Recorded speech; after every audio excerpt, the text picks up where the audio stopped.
শালবনিয়া গ্রামের সাধারণ ছেলে আকাশ, যার পড়াশোনা বা খেলাধুলায় মন ছিল না। সে কেবল আকাশের দিকে তাকিয়ে থাকত।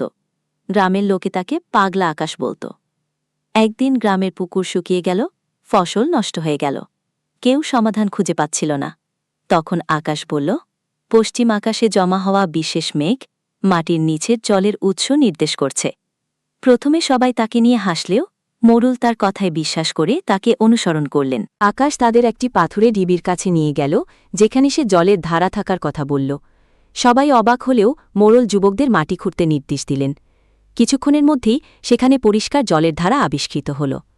গ্রামের সবাই আনন্দে ফেটে পড়ল এবং আকাশকে তাদের ত্রাণকর্তা বলে ডাকতে লাগল। যে পাগলা আকাশ সবার কাছে মূল্যহীন ছিল, তার বিশেষ নজর সেদিন গ্রামের জীবন বাঁচিয়ে দিল। এই ঘটনার পর গ্রামের সবাই বুঝতে পারল যে প্রতিটি মানুষের ভেতরের বিশেষত্বকে সম্মান করা উচিত।